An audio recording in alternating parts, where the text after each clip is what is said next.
good. We're going. Welcome to the Rebel Love Show. We are a once-a-week broadcast from Manchester, New Hampshire, where you can find us at rebelloveshow.com. We are also syndicated on JRev and Voluntary Virtues. And, of course, you can always find us on iTunes, Stitcher, and all that jazz. I am Rob Mathias. And I am Joel Valenzuela. And today we have a very special guest. And no, I'm not talking about Ashley Studio Cat. She's always here. I'm talking about... She's right in front of this camera. It's hilarious. I know. She doesn't even want to introduce you. She wants to be the star of the show tonight. I'm fine playing second. There we fiddle go. to There that. she goes. All right, she's laying down for you. She's submitting. We to have you. none That's other very nice. than the illustrious, the all-famous Matt Ciepielowski. Yay! Oh, clap, clap, whoa. clap, clap, clap, clap. You've clap. oversold me, but thank you very much for having me. Hey, we're all human beings. We all have good, equal value in the eyes of the Lord and Savior, Spaghetti Monster.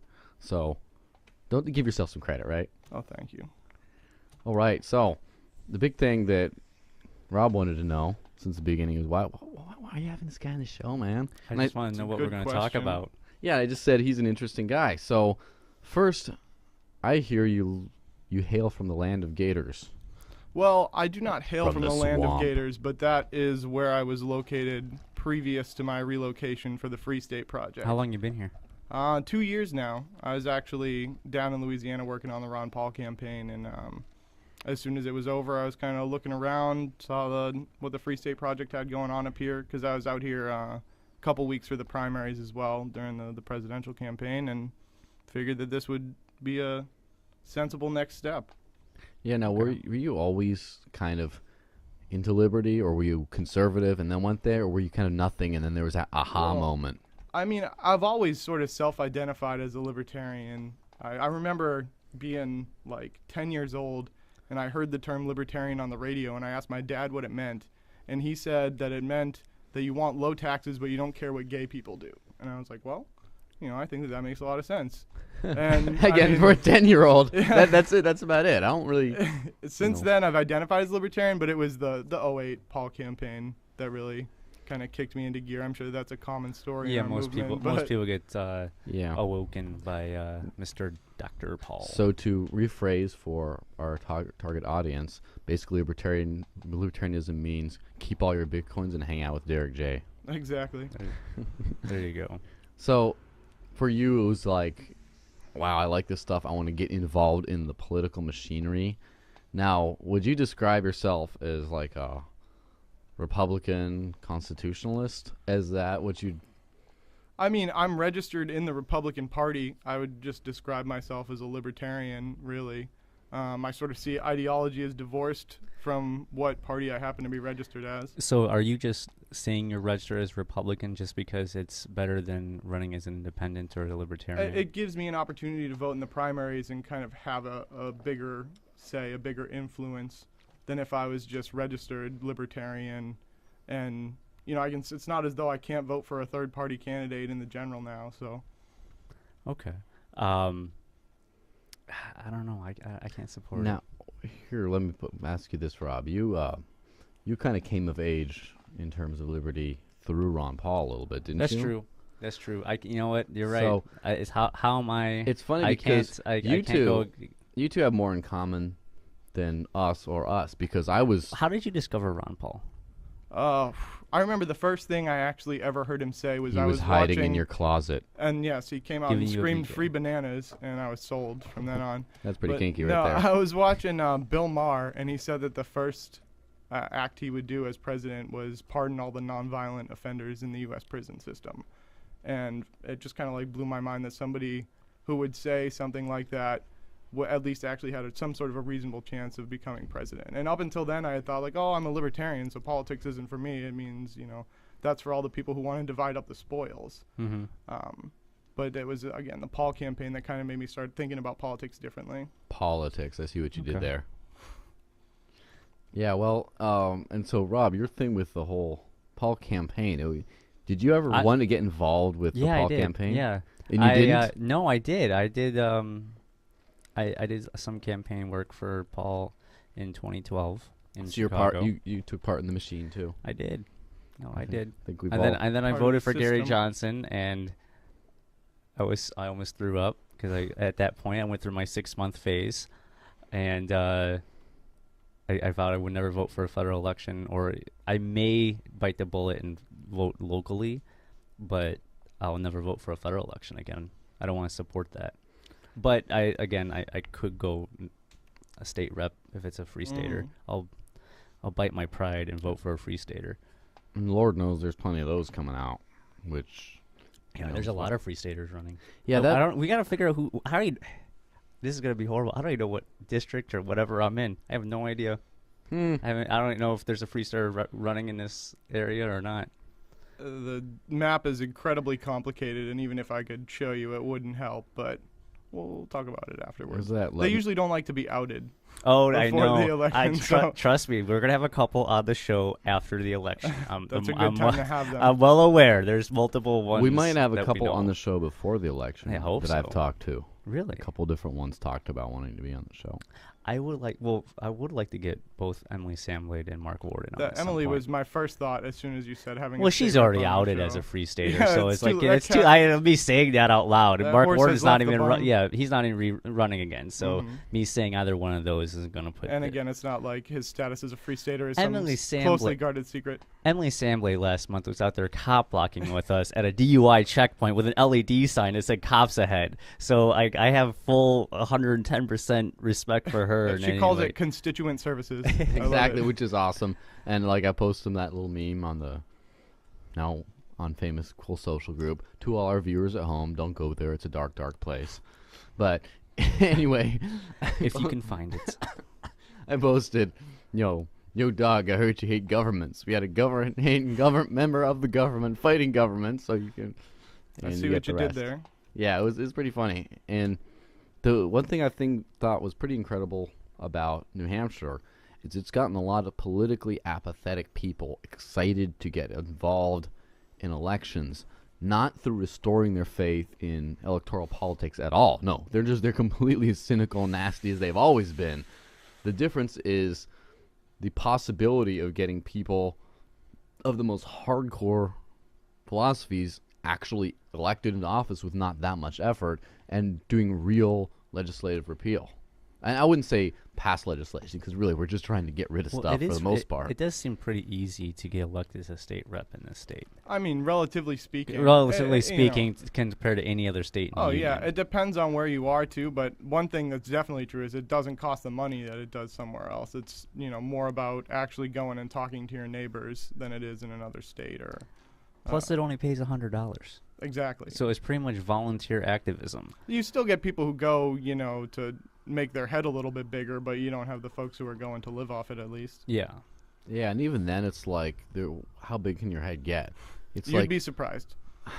I don't think I would be surprised just because I've been in this world for just long enough to see everything. But still, it's like, you're one of several hundred in this teeny state that's like the backwoods armpit of Massachusetts to a lot of people's brains. You know what I'm saying? It's not like there's prestige. Yeah, but again, like when they're in the fishbowl up at the State House, they tend to. Oh, they get their little badge and their little license plate, and they're so great now. I believe free parking comes with that $100 too. So and free let's tolls. not forget that. And free tolls. And I understand that you cannot be arrested on your way to the State House unless it's a felony. I don't know. That would be something to look into more. I know one thing: you can run over birds as much as you want. Ducks. Yeah, if that's what you're into. Waterfowl. That was a big foul right there with the waterfowl. Yeah, for the listeners at home who are unfamiliar, there's some ducks in Grand Plaza Nashville. They got squished by someone who's a bad person. And fellow political machinery activist and free stater and my coworker Keith Michael was obsessed about the ducks forever. He just would not let that go. It was his profile picture for months. Did you see the YouTube video of the duck memorial service? I saw that. Did you see it? The duck murderer has since decided that he's not running again, so somebody did something right. Maybe it was the memorial video Keith put out, because that was pretty powerful. He just couldn't take it. His conscience was overcome. At some point during his talk, they faded out to the duck swimming in the pond while he was still talking. A single tear rolled down everyone's cheek. Everyone's feathered cheek.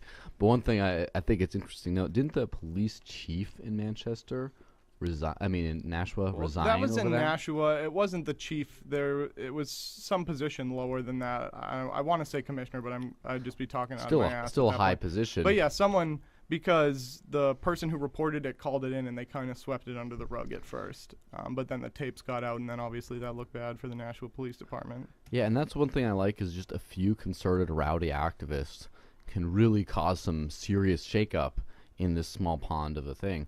And I noticed that when, also on the subject of Nashua, when the Joe Biden was doing his $10 an hour minimum wage hike tour, they brought this bus to Nashua, and they were going to do this little press conference thing with no audience, just like Until we shut them down. Mm-hmm. yeah, until just, and it wasn't even, well, a bunch of free state, we need this concerted effort, and this was like, hey, this is happening tomorrow. The two of us are going. Can anyone else want to come? And then we crashed it and gotten all the papers, and it's like just such a derailment from just like a couple of people showing up with some handmade signs, a couple of which weren't even relevant to the issue. I mean, I had one that was like, minimum wage is too damn high, and then he was like, thanks, Obama. And that was kind I of was all. trying to be edgy, but I don't think it was. It, It but looked it, stupid it in was retrospect. funny and semi on point. And then the other couple of people came were like, U.S. out of NH. Just like, what? And then, stop all the wars. And it's like, wait. This is an anti. Yeah, it confuses your message a little bit. I think that you'll find that as we get into like the next year or so, that your ability to gain media for just these little things is just going to skyrocket as everybody looks here for the presidential campaign. I am very excited about this presidential election because I want to be able to go around and film all this stuff going on. That's the only reason why I'm excited, is like to be able to like try and get ambushes, or like, you know what I'm saying? Because I know there's going to be all this kind of stuff going on. There's going to be plenty of opportunities. Yeah, there's so many opportunities to make videos. Chris Christie's going to be up here already, like next week after. Good Yeah. opportunity. Yeah. The land of Dunkin' Donuts. I mean, the man can't keep himself away. But that's one thing, because it's been a relatively fertile ground for entrenchment of the liberty-minded, because there's already sort of a mindset in this state, it seems, that's very conducive to that. At the same time, it's also such a small pond and easy access electoral situation that it's so easy to get such a strong presence of the most hardcore on our side. And so then what happens when the presidential election rolls around, there's the New Hampshire primary, it's crawling with out-of-staters. All of a sudden, it's like, it's so easy to get such a strong national spotlight on the most hardcore and edgy stuff we have to offer. Yeah, Will Kostrick went on MSNBC and debated Chris Mathias after he open carried at an Obama event, and he came off looking incredibly good, I thought. And It's a legend in these parts. yeah, it gives you opportunity for plenty of stuff like that. I've had a couple people, like locals I've run into. There is a time, okay, because Antigone's with whatever, and I went with her to some media, like New Hampshire media conference or whatever. Like it was like at a museum, blah blah blah, and everyone gets to introduce themselves. And I was with Carlos as well, so all three of us introduce our shows, which are all Free Stater ran shows, back to back to back at this thing. And a couple other people came up, like that are like newsy people and stuff like that, and we get into a conversation about Free Staters. And he's like, yeah, that one time when I think he was a Free Stater, he was open carrying at that Obama rally, and taking it just left. And I'm like, you do know that I know him personally, like he lives here in Manchester, da da da da. Like, whoa. And he's like, oh man. What was the general tone of their, bringing that up? He was, it wasn't like he was upset about it. He just knew about it. Like he was familiar, like a local knew that this happened in New Hampshire. Like he knew of that. And he knew it was a Free Stater. Well, like the outside people know about that too. And like it was one of the few videos I watched before I came out here, and I was like, wow, that guy's a badass. And so I go move into the Quill, and then I see this guy there. I'm like, oh, aren't you? I'm like, there he is right there, right in the flesh, And not in like, I actually did not know that was him until after I got here. And then I knew of it, but I didn't know that was him. Was your mind blown? I'll be honest, there's times I come here and I still discover stuff that I never knew before. Like the whole chalking the police thing that happened in Manchester a few years ago. I never knew that even happened. Yeah, and I know Will's been talking about developing a wiki or something so that there's a better documented history of all that stuff so that new movers kind of get a better That's feel what for we're it. trying to do right now. Yeah, that's why we film everything. That's why we write about everything. That's why we Instagram everything. Just it all has to be out there. Because I know I've said this before. Sometimes I feel like I'm a modern day historian in regards to like just putting out a post or a photo or whatnot, going through all these events and stuff like that, because it's documenting like this building and building and building. It's documenting that whole story. Who knows what some early movers did, awesome stuff that is just forgotten and we'll never know about. Yeah, like this case in point. What the hell's going on in Grafton? I'd like to know. This is Preach it, brother. I Preach talked it. to them at Porkfest. I'm like, great, you guys are doing a whole bunch of stuff. Why don't I know about it? Why don't I see a video or a blog post? And their response was like, well, we're not on Facebook. I'm like, well, God. you want to tell the world you got to be on all the platforms. I'm like, I have a Google Plus, I got a Facebook, I got a Twitter, I got an Instagram, I got a YouTube, I got Snapchat. Let's say it. I mean, there's some legitimate reasons, if you're trying to go incognito or something, but I don't know how to use social media is not a very good reason. Yeah, I mean, especially if you're doing activism in New Hampshire and you want to inspire more people to move. If you cop block a cop and there's no photo or video of it, did it ever happen? Yeah, if there's no earned media, did you do anything that actually accomplished anything? Yeah, like the only thing I ever hear about Grafton is like third hand from somebody. Like, oh yeah, the part of the city council got taken over or something. I don't know. I've heard. And I've it's also like, heard. I've heard these things. I don't even know because I have no coverage from Grafton. And again, I can understand that maybe you don't want that narrative of the Free Staters are coming to Grafton to take over to really go out there. But you do want that narrative to Free Staters. At a certain point, Yeah, it the depends. cat's out of the bag. It depends on your audience. That's true. I mean, you can get negative press within New Hampshire, but at the same time, it would inspire more people to move here because of that negative. Case in point, the whole thing with Cynthia Chase Literally triggered my move right there. Case in point, negative in-state. She's not technically an in-stater, but in-state negative press that inspired this guy to move. It's all sort of a balancing act. The question is whatever you're doing making it easier or harder for us to promote liberty here? And on the one hand, you're making it easier by bringing more people who are like-minded, but if you're pissing off the people who are in the middle, you got to just kind of weigh on an individual basis, I think, for each amount of activism you do. Yeah, and like one thing I noticed that, some people just don't know everything, but there's people who move here, right? And then we never hear about them. They disappear. They're just and then like they come out of the woods like with like a 3-foot beard and like a Wilson ball and just like, oh, is this the Quill? And it's like, where have you been for the last 3 years? And it's like they never have a good answer. And it's like, how do you move here and just disappear? Because they probably aren't on Facebook. No, but even so, you could just like stumble around and then see a porcupine magnet on a car, and the person getting out of the car go, "Oh, especially hi." in Manchester. You go, "Oh, hi. I'm a porcupine too. Let's talk." And I'm not a fed, I swear. That happened to me up in Guilford. all the fucking way up in Guilford. I saw a guy getting out of a car, and I had a Free Talk Live bumper sticker. I'm like, "Hey, are you a Free Stater?" He said no, but he's a native that loves the Free State Project. And Pre-stater, if you will. He's not even a pre-stater. Like, pre-staters people that moved beforehand. Like, he's just a straight up, born and raised New Hampshireite. For example, Greg Moore could be counted as a pre-stater because he moved up for liberty-related reasons before. And Nate, buddy Nate over there, brother Nate. No one can see you, Nate. No one, unless you lean onto Pedro's shoulder all romantic-like. But anyway, yeah, you're a native. So it's not like you're native. A native. Yeah. A native. Right, well, there I we think go. I've done my job here. Exactly. You're a native. You didn't move here. You just kind of were here. So that's what they call it, a friendly native. A pre-stater is someone who moved in for liberty-related reasons before there was a Free State Project or before New Hampshire was chosen as a state. I thought that pre-stater was someone who was here before. I guess I'm not up on the nomenclature. Now there's one more. There's a good. restater, all right? A restater is someone who left the state and then came back for liberty-related reasons. Like maybe a native who left the state and then when they came back, they restated. Now, at any rate, I ran now, into this what guy is at a Pork double- Fest, by the way. I just want to institute a new term, which is a double restater, who like left and then came back, then left, then came back. Because anyway, I'm sorry, I'm done. That's too much. Talk about your Guilford guy. Come on. I don't know. I saw him at Pork Fest. It was cool. That was about it. Yeah, but so Thank God we got back to that. I don't know why you brought it up, but speaking of Bigfoot, has anyone actually seen a wild Dave Ridley in his natural habitat? Oh my God, yeah. I've been here since January. I have not met the guy. I've had Facebook conversation. Dave Ridley, hey, how's it going? You know, maybe we can have coffee, talk about filming and your lack of an HD camera.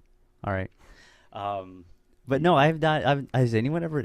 I've seen him up around the State House doing those kind of ambush interviews with the reps. I think that's it, though. Okay. That's the only time when he's out, when he leaves his habitat to hunt. And then he gets his prey, and he brings it back and like feeds in the wild for a few days. I just want to hand the man an HD camera. That's what I want to do. Dude, I love his work. Ian was as crazy as it is. I love his work. Freaking.com. Well, yeah, like Ian was talking about that. He says, "Look, I got a camera. I'm gonna give it to you," and he won't use it because he's stuck in his. Well, he's a weird guy. I'm not gonna spend another show I know. We already ranting talked about this guy because he has so much coverage. Like I moved partially because of seeing stuff that Dave Ridley was posting. I know Rich Paul moved because of stuff Dave Ridley posted. Exactly. Like he inspires people to move. I just want people to be inspired in HD. Yeah, they're much more inspirational there. Get him a GoPro camera and just like staple it to his forehead and just don't tell him, and then you'll be before you see know all sorts of interesting shit. I think there's a lot I really, really don't want to see. I don't know what, I just know. Such a prude. Yeah, but speaking of like the whole disappear thing, well, how come we don't see you at any events or Quill or anything like that unless I drag you there kicking and screaming? I mean, I try to go, but part of it is just, working full time with all of you lovely people. Occasionally, I like lots of libertarians, be a hermit and stay at home and play video games and whatnot. Yeah, hey, defensible too, huh? I don't know how you do that, man. I came here to be a different person. I used to be the Mr. Video Game guy.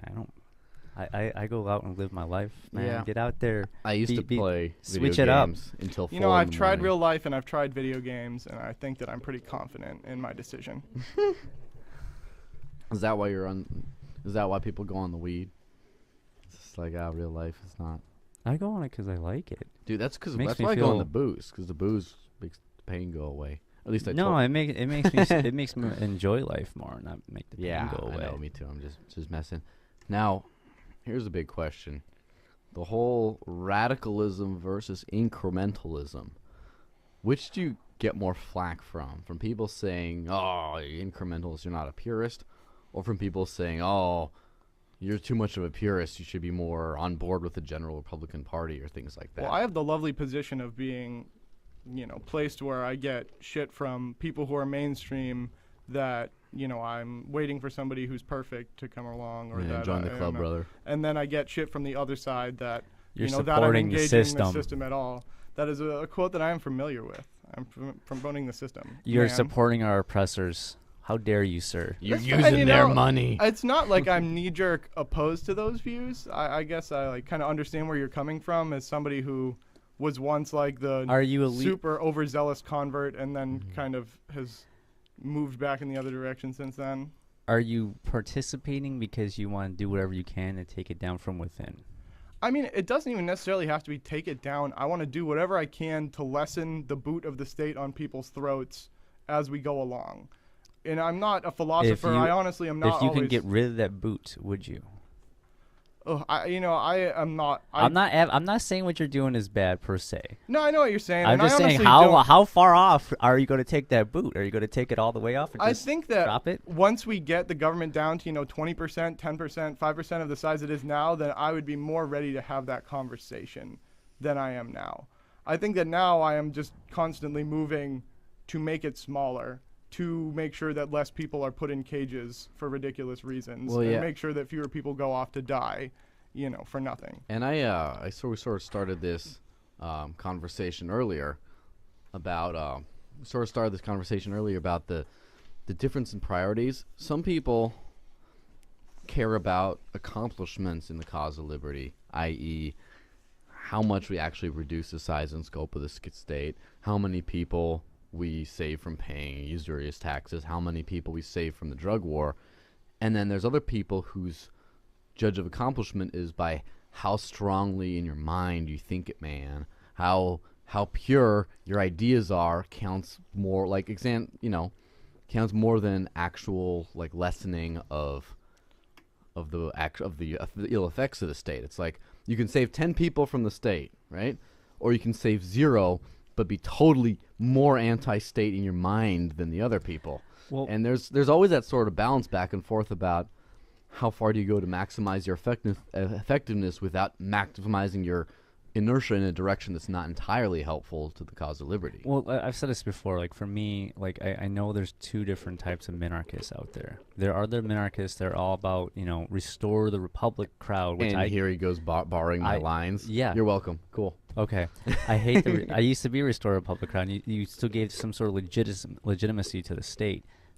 If you're a minarchist that just wants to get rid of as much as possible and help as many people be free, and that's it, and you're not saying that they have any kind of legitimacy, but it's just that other people think that, and you're just working within a system to do what you can, it's a completely different type of minarchist that I guess I can support. The problem being, most minarchists out there think about restore republic crowd, not, I just want to do whatever I can to get the government out of everyone's life. But aren't you kind of assuming at people's motivations at that point? Like, do you really know whether they're saying that because they think that it's the most effective way to pitch liberty to a broader audience?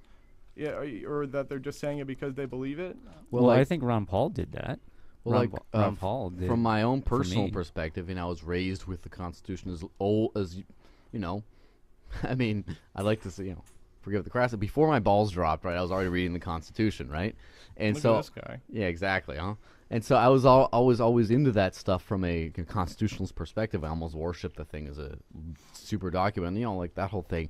But with the point of view that government is evil, as a lot of the founders railed about, the government is evil. And the beautiful thing about the Constitution, my view, is this is the way we keep government to the very minimum possible, and that's the good thing.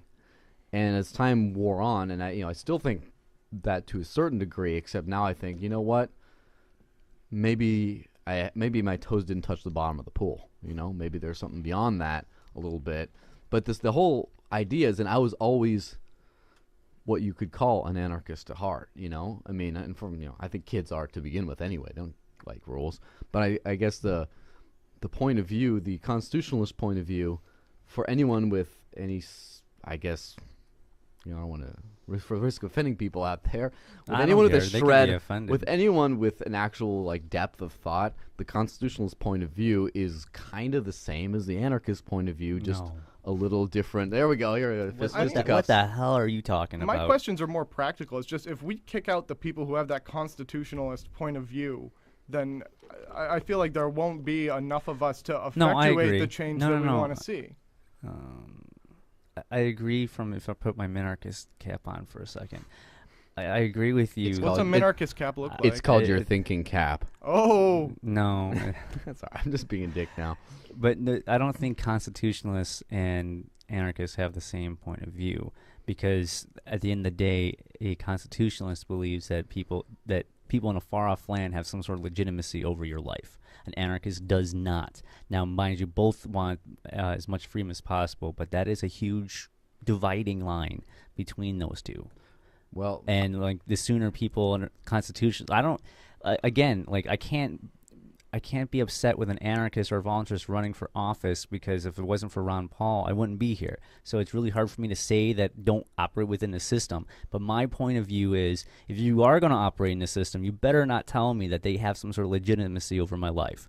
That is my big drawing line. Now, in terms of actual participation in the system and things like that, if you ask me, I'm going to throw this in a fun. If you're picking out a lifetime partner, a spouse or something, maybe you'd care what their deep-seated, what they think about the legitimacy of this. I just couldn't date or whatever.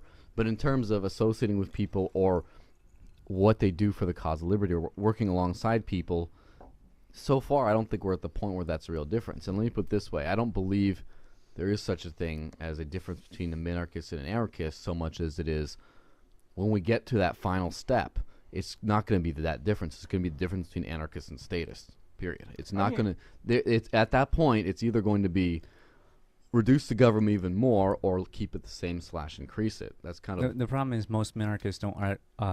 Why do you? Who made you the minarchist spokesperson? Because I used to be here? a minarchist. So okay, he knows I went everything through that it. every No. minarchist has ever thought. One minarchist. There's a lot of them from different backgrounds. Not you all know, of let them me came finish through my the point. chemtrail background and stuff. Whatever. I'm still a Hashtag hating. minarchist. Yeah, you are a hater. But no, with Ron Paul and a few other minarchists out there, they advocate for no income tax. Period.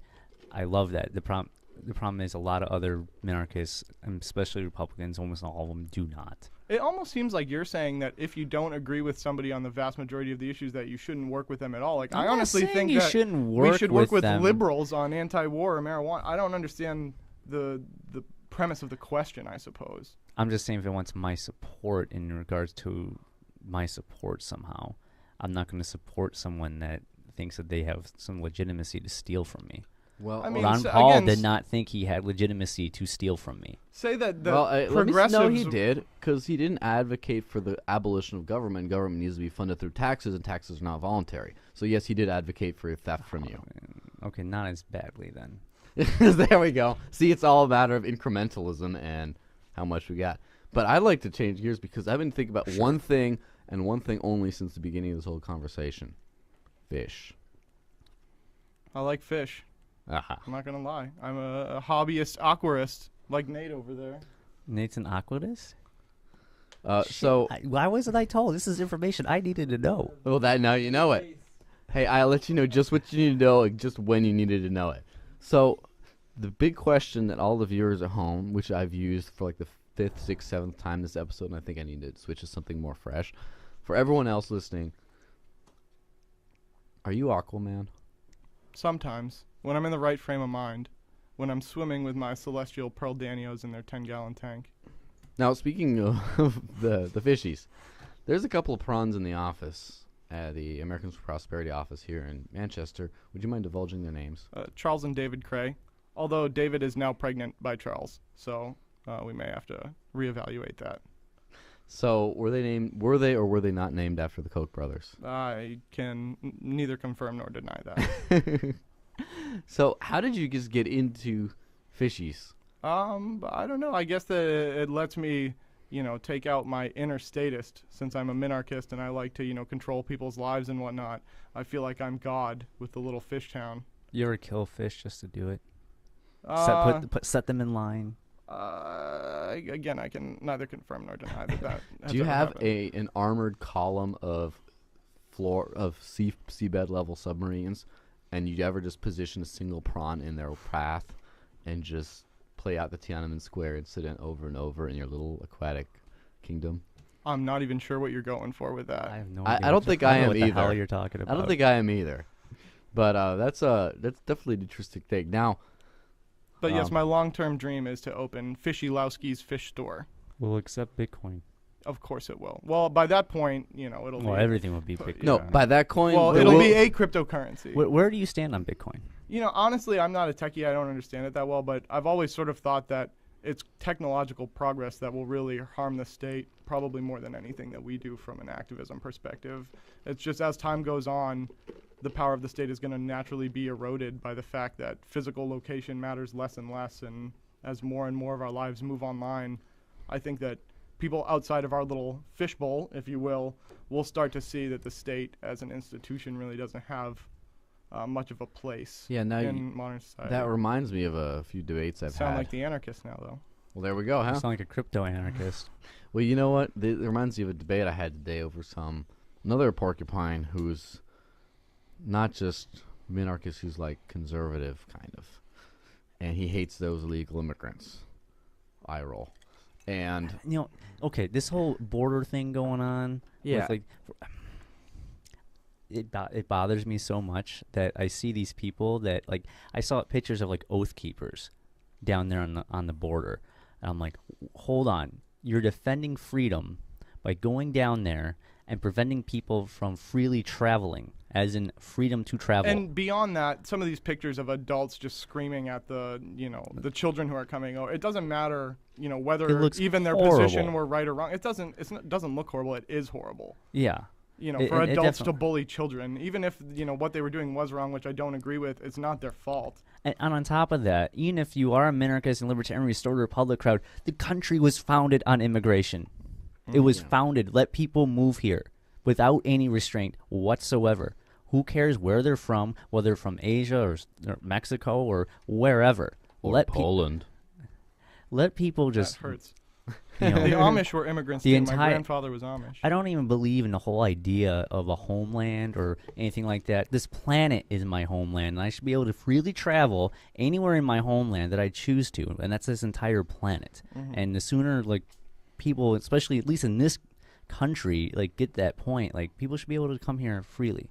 Yeah, now my connection to the issue is kind of personal because I grew up right on the U.S.-Mexico border on both sides. Yeah, as it turns out, in New Hampshire, it's not the most pressing issue. Yeah, no one gives a crap because there's nothing. There's not that many immigrants coming to New Hampshire. All those dirty Canadians. The only immigrants that are coming here are free staters. And yeah, the invasive and we have to close the borders. Them porcupines, they're bringing their diseases.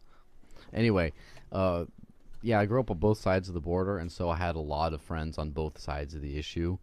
And for example, I lived a lot with the illegal immigrant community who were just trying to get better jobs and feed their families back home and all this kind of stuff. And I had a lot of compassion for them too. And at the same time, one of my family's good old friends owned a ranch on the border, and he was shot and killed by a drug trafficker crossing his property, which spurred SB 1070. He was the reason they signed that law that allowed for discrimination in Arizona based on race because of the whole immigration thing.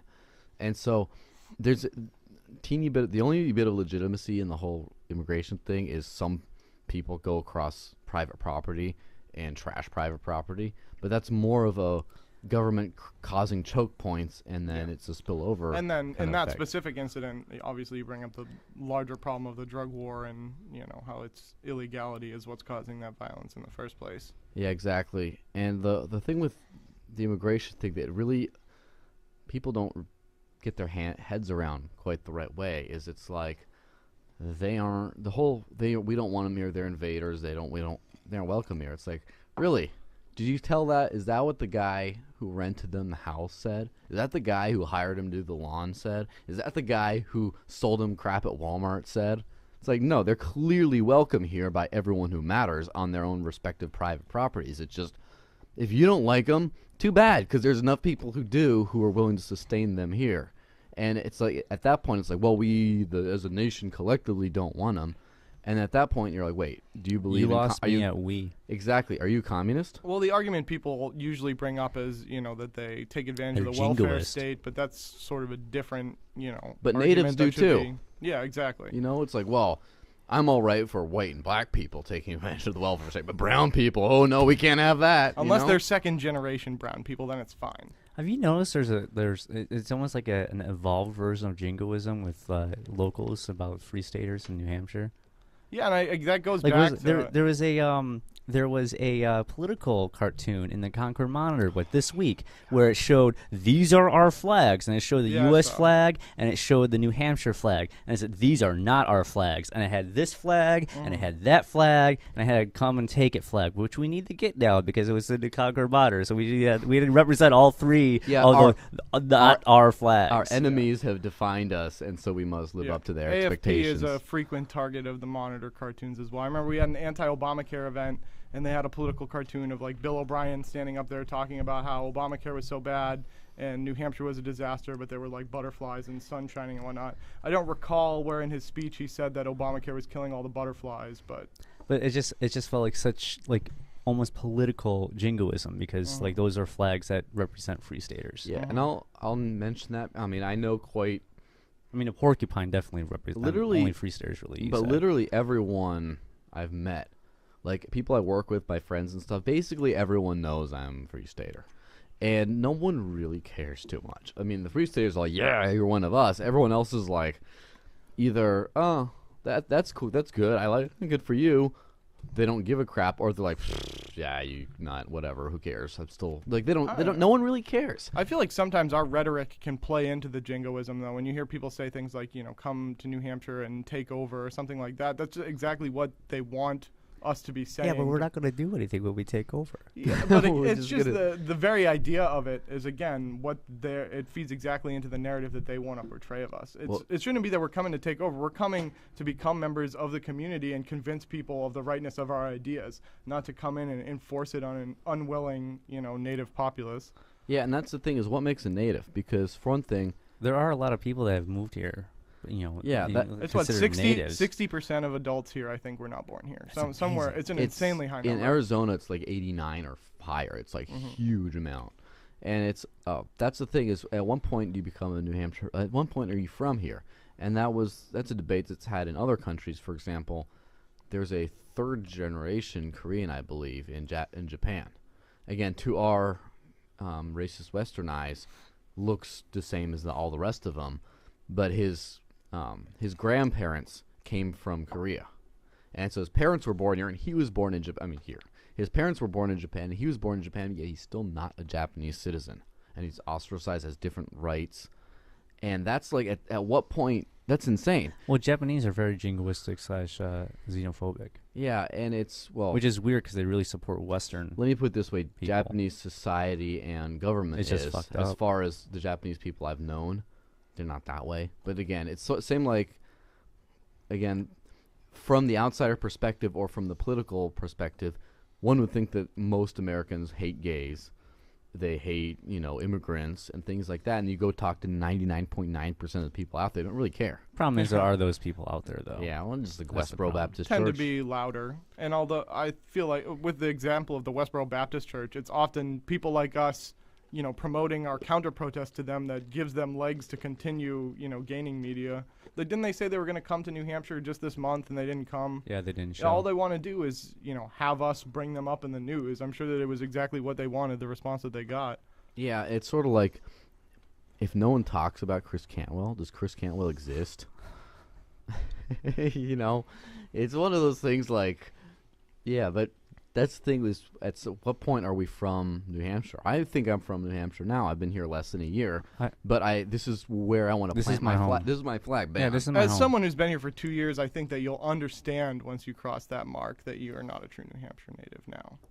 Yeah, well, I'm an incubator. You know what I'm saying? It's like I'm being facetious. Well, there we go.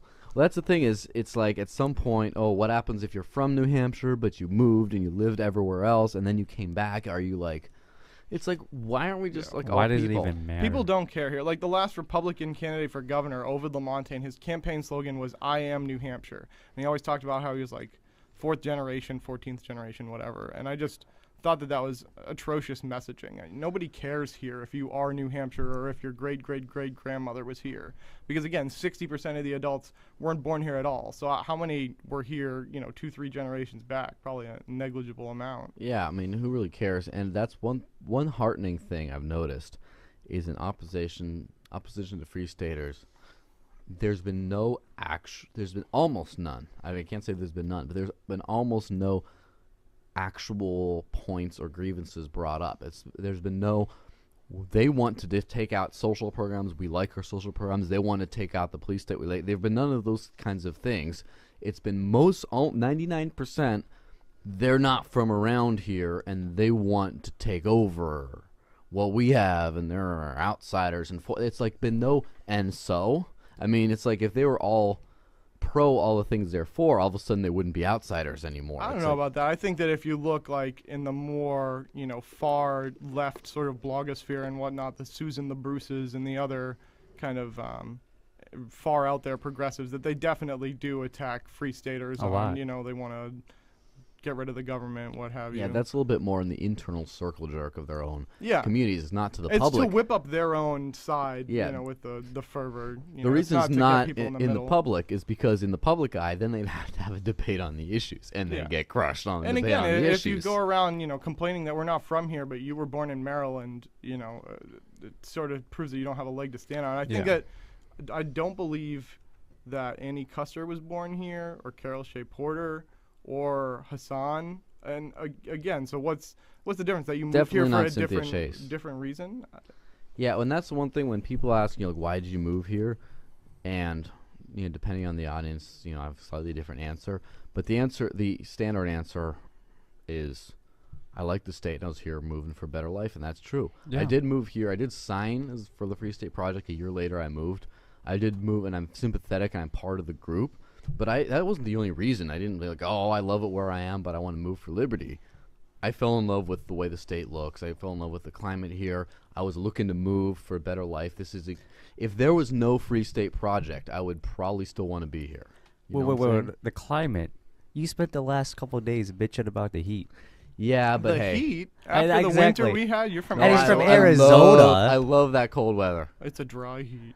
Well, yeah, you're not used to humidity.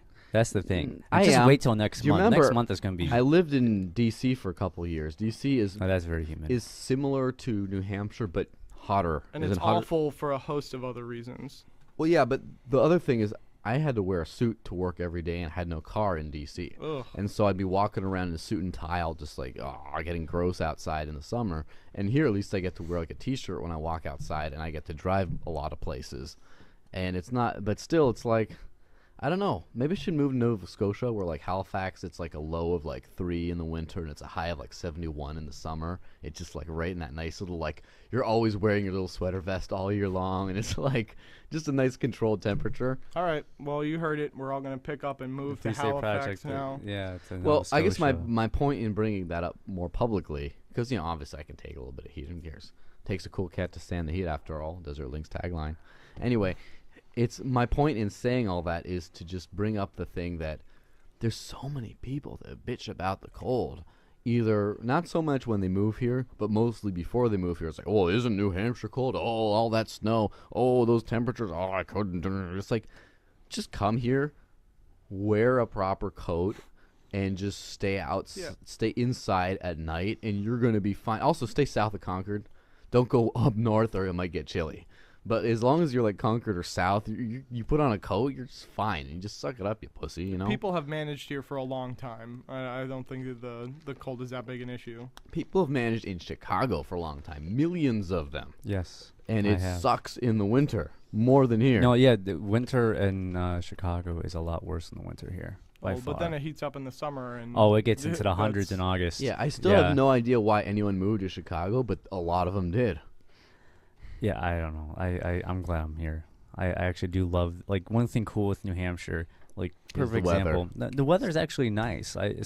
The winter sucked because it was just like 30 degrees for like a month too long. This was a particularly bad one, yes. too, with all the storms. And all the snow. Like, there's multiple blizzards. But that was Especially if you don't have the right car for it, that can be a huge pain. I spun out on 93 one day coming home from work, like, in front of a semi. Like, I did like a 360.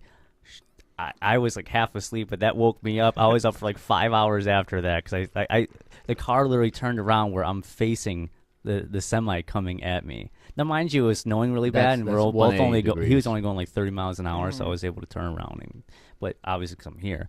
But yeah, it was a bad winter, bad snow, and my car was not made for the snow. Another thing that's crazy here, like adapting to snow, because I've driven in snow my whole life, because Chicago gets a hell of a lot more snow. Because where I lived, there was a lot of lake effect snow off of Lake Michigan. There's no hills. There's no hills at all. Like, it's all flat land. It's plains. I mean, there might be a little hill where it's like this. Here, it's like you're going up almost like mountains, that up and down, especially when I was working in the lakes region. And it's like, and it's That's snowing. dangerous. It was dangerous.